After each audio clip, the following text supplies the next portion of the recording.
What's up, everybody? Khaled Iwamura from indurham.ca. I hope everybody's doing well. I have Mayor of Whitby, Mayor Roy, with me. How you doing? I'm good, Khaled. How are you? Good. Very nice to meet you. You are the very first Durham mayor I've ever interviewed, so I'm very excited. I'm very pleased to be here with you, and I'm very pleased to be the first.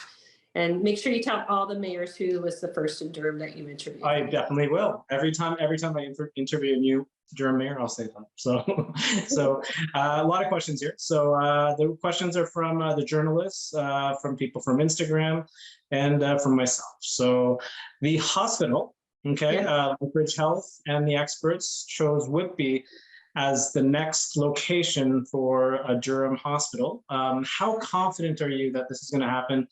Because it wasn't in the provincial budget. So confident that it's not going to happen. I would not put a percentage on that yet, but concerned. Yes, I am concerned. This is now the second provincial budget that has passed by, and Whitby, well, not Whitby. And make sure that when we're talking about, well, it's the Whitby location, this hospital is going to serve all of the region of Durham. Yep. Going to be a trauma center. It's going to be a neonatal 3, this is huge, because if you take a look at where residents of Durham need to go for trauma treatment or even specialized treatment for newborns, they have to go to Toronto or they have to travel to Markham. And it is a hospital that will give support to all residents of this community and beyond the region of Durham as well too. I'm concerned that it was not part of the budgets. I have had meetings with the MPP co about this and expressed my concerns. Just recently got off the phone call and interview with the Chamber of Commerce Advocacy Committee. A lot of our conversation was about the healthcare and about this new facility and the new site. I know there's a process. I know there's a process about planning grants. And I know that this document is approximately 60 pages long, and within there, most of the time a planning grant is allocated within the budget. We, in reference to we have a task force here at the town of Whitby that helped us to put our bid forward for this hospital location. Lakeridge Health as well, and their board, and the representatives of Lakeridge Health, but also staff here and myself were under the understanding our whole working together, working forward was for the fact that we were looking to have this planning grant as a part of the budget that was just passed back in March. The conversation had with the Minister of Finance was one that they're committed to health, and being a Pickering MPP as well too. I think that one of the things that all of us need to recognize, of all, like including the mayors and including the MPPs, is the urgency for the need of healthcare within our community. We're in a healthcare crisis. And yes, it would be, well, the planning grant is $3 million. In the whole schematics of this project, it's like, well, then why can't the town of Whitby just put the $3 million forward? It's about the commitment from the province to saying, yes, we're going to do the planning grant, which will allow you to move forward, would allow Lakeridge Health to move forward with their plans. And those plans are to have a new hospital within the Durham region. We were identified in 2015, Durham region needed to have another hospital. And we're now looking at 2023. The next hospital to be built within Durham region, while there was approval for Uxbridge to have refurbishment of their facility and also to have the long-term care at it, and then we see the refurbishment of what's happening in Bowmanville, it's not increasing of capacity. This won't be done for another 10 years. So we're talking 2033. So, right? So do you feel confident that it will happen? You just don't know when? I feel confident it will happen. I don't know when, and I don't know where yet. Okay, all right. Even though the process has been done for the where, I'm still a little skeptical about the where at this present time, just with the signals that have been coming forward. Okay. Let's talk about economic development, especially near Highway 407 corridor. It was part of your election, one of your election promises. Besides the obvious, the hospital issue, what other plans does the town have for that area? So when you talk about, so the 407, the 412 is a part of this as well too. We do still have some lands that need to be released by the province of Ontario, and we're continuing to work on those employment lands. We right now at this point in time have a medical facility, 154 square foot medical facility that will staff approximately 350 medical staff members that will be connected to healthcare, and that's expected to open in 2024. Additionally, within the area, we're looking at, while we have across the corridor into the Brooklyn area, just south of the 407, we do have a couple of industrial space investments being presently built. So we have some very large manufacturing and warehousing facilities there. This is a start. For the removal of the tolls off of 412 has really increased the ability for employment lands along there and their marketability. So the first steps is, and I work with our economic development team on a regular basis, and we have regular meetings as well too. The 407 and the 412 lands are top priority. Servicing of those lands is top priority as well too, and you can see some of that work happening just at this present time at Long Collin and Gerard. So once we have the employment ready lands, the offering is up for bringing in, I say, big investment in the very short term. Okay, awesome. There's a Durham Scarborough bus rapid transit system in the works. What's the latest on that? So the latest has been that, so with the update there, transit is important to the community. The thing that we need to be working on, though, too, is the educating and getting individuals onto transit. Well, our numbers are starting to increase a little after the pandemic. We are still seeing that ridership is down, especially for individuals who are traveling from our DRT, so Durham Region Transit, into Toronto. So we see it's down during the week, but the weekends, people are traveling into Toronto and traveling into Toronto for the enjoyment of it.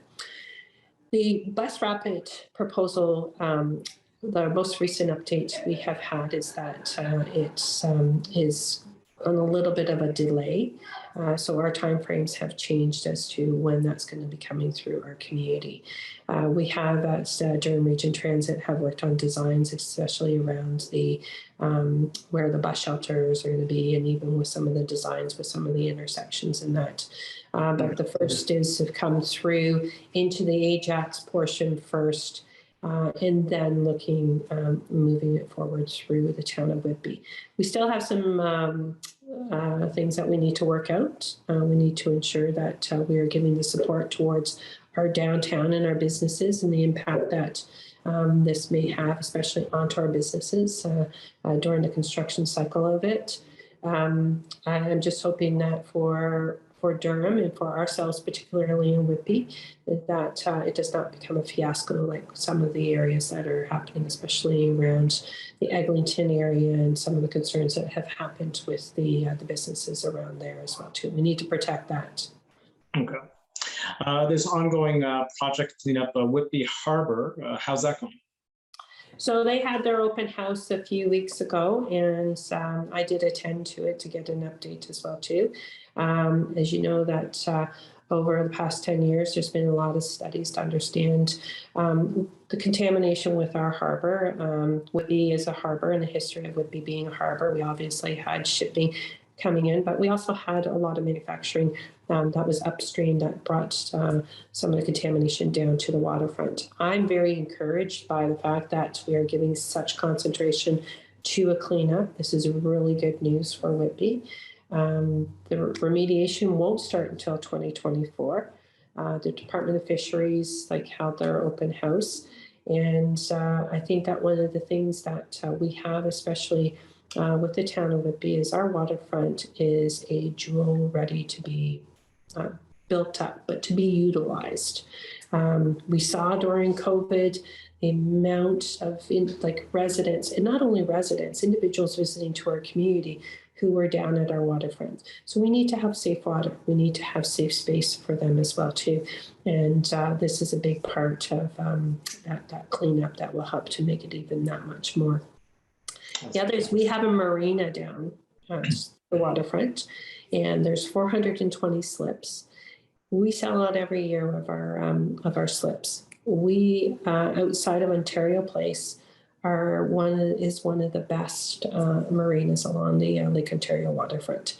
And we could do a lot more, especially around the offering of services and supports to the boaters who are coming in. But even with the boating and that remediation will just help out to do with the cleanup. Cool. No Ferris wheel? No Ferris wheel. All right, okay. Would you like one? I just want one in this area. So another election promise, I talked to our Durham team, and they're saying that the culture in council is very, very fractured, right? How, in the first 6 months of being mayor, have you accomplished kind of getting everybody together and not being as fractured? I would say yes. I would say I have been working very hard. They have been working very hard. One of the things that when you look at a council, it is about we each have our own objective of how we do our role. But ultimately, we all have the same objective of serving the community. And the serving of the community can be handled in different ways. Election was October 24th. I reached out to the new council members and started meeting with them October 26th, 27th, and I had asked them all the same questions. And I have regular meetings with council members. We have regular huddles as a group, especially with regional councillors. This is a new thing. We felt that in order for Whitby regional councillors to be working together, especially at the region, it was important that we met together and collaborated together as well too. When looking at, because we're made up in 4 wards, there are 4 local councillors and there are 4 regional councillors. The 4 regional councillors are elected at large. So meaning when you look at your ballot, no matter where you lived in the town of Whitby, you would have to elect 4 regional councillors. I teamed up a regional councillor with a local councillor for each year of the term.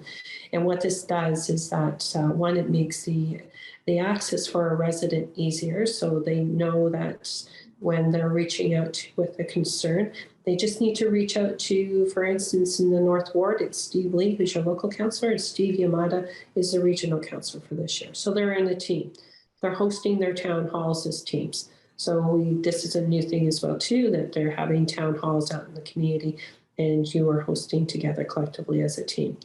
We've established, especially around communication, and in the next newsletter, you're going to see that there's going to be a focus on the council members and just introducing, because one of the things about municipal government, and the whole schematics in the interest of the vote, from the voting population, our last turnout was 24%. And wow. Yeah, so it's like the understanding of what people understand the role of the mayor, but what does a regional councillor do? What does a local councillor do? And it's helping with that education piece. The other is that I have a lot of conversations with council members, and each one of them, and yeah, there's going to be different personalities. There's going to be agree to disagree. Leave the differences outside the door, but I know it's going to be continuous work, and I know that most importantly that this work is where if we are working together, the end of the day, the residents of this community win. And That's really important, and it's maintaining and keeping that philosophy with the council members as well. Let's talk Bill 23 on local property taxes. One of my writers said it can go up $600 per year per resident.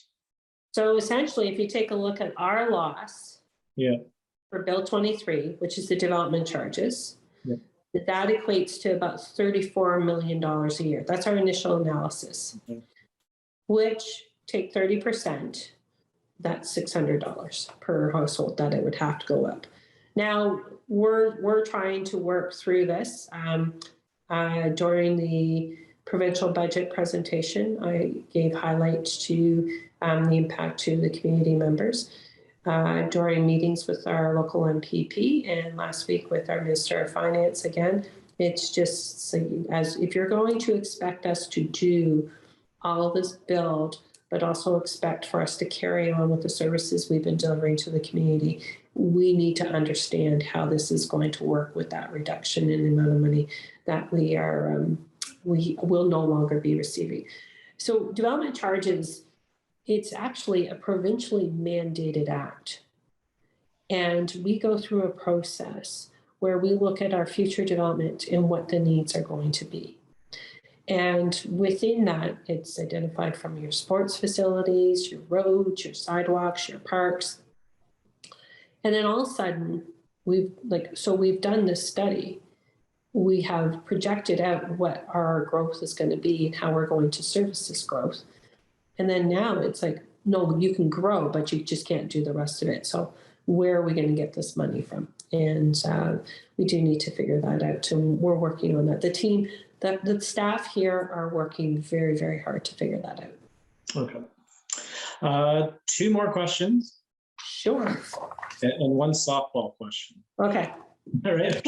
So what is your one biggest priority that you want to accomplish as a mayor in your first term?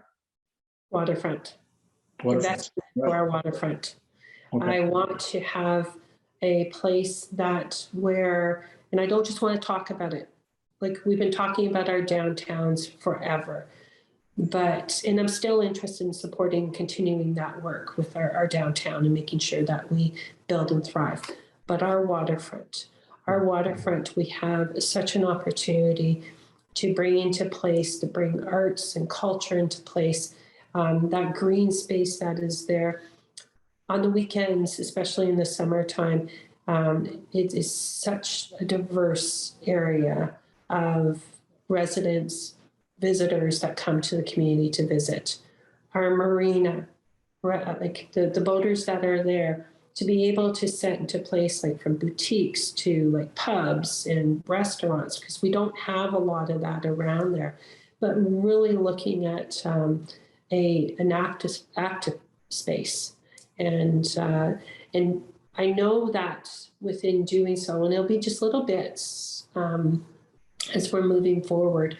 But for instance, Brookfield, which is looking at rebuilding our bridge down there, which will be happening this year. That will be start of the cleanup as well too, with the remediation. But even for some of their plans of what they're planning on doing, we're going to be seeing not so much building, but actually rebuilding and building up at the seawall and the trail space, and looking at how we can, even with the pump house, which is down there, which is an abandoned building. And that building, we ended up investing in like securing the walls and everything, looking at maybe a pop-up in there. We have had initial conversations with investment into the area, to the north side. So I just want to make sure that it's understood. When I talk also waterfront, it's from the water up to the 401, but making sure that we maintain and protect our waterfront space as the green space as well too, because the trails down there, the playgrounds down there, the use of all that green space is one that we need to bring the community together. We need to keep that together. Awesome. So I've interviewed, I think 12 mayors now. You're the 12th. Okay. And about, I'm going to say about 80% don't answer this question. Okay. What is your favorite place to eat in Whitby? Oh, so I'm a foodie. I'm a Oh, foodie. you're a foodie? Okay, Yeah. awesome. Foodie. And it's like to say, which is my favorite child? Well, Okay. my seventh son is my favorite son because he's my only son. And, but as for favorite food places, there's a list. Okay, go ahead. Go ahead. You can say it. I love Nice Bistro, Okay. and especially at lunchtime. And I'm taking notes here. yeah, your mushroom crepe. Okay, right. The new place in town, Surf, is fantastic, and their plans of what they want to do. A younger couple that has come into town, and they plan on expanding back into the back patio area as well too. It is hopping on a Friday and Saturday night. Great spot. Cool. KB's Okay. on Brock Street. They have, and they change up their menu fairly frequently, but they have some great like pasta dishes as well too. I would be remiss if I did not mention Hot Rocks. Hot Rocks, I'm going to say if it's anywhere, I just like it because I've known the staff there forever, and it's always like walking into Cheers and it's the hello and all that. Wenda over at Shub Cocktail, another favorite. But I'm going to say within Whitby, it's the staff members, and they are all connected in one way, shape, or form, and having had worked in the same restaurants all together. So when you get talking to them, oh yeah, so we have, the one thing about Whitby is we have a huge culinary selection, and happy to share, because and what I've been trying to do, especially as mayor, is wherever possible, and if I'm going out for lunch, I make sure that I'm doing and visiting different places for lunch. So awesome. I have a list. Okay, well, Mayor Roy, that was the most detailed answer I've gotten from any mayor, so thank you very much. There you go. And there's more. There's more. Yeah, we'll do it every month. We'll do it every month, and you can tell me every different ones. So, all right, Mayor Roy, thank you so much, and my pleasure. Catch you next month. Yeah, I'm in. All right. Yeah, all right. Sure. It's really nice meeting you. Nice meeting you too.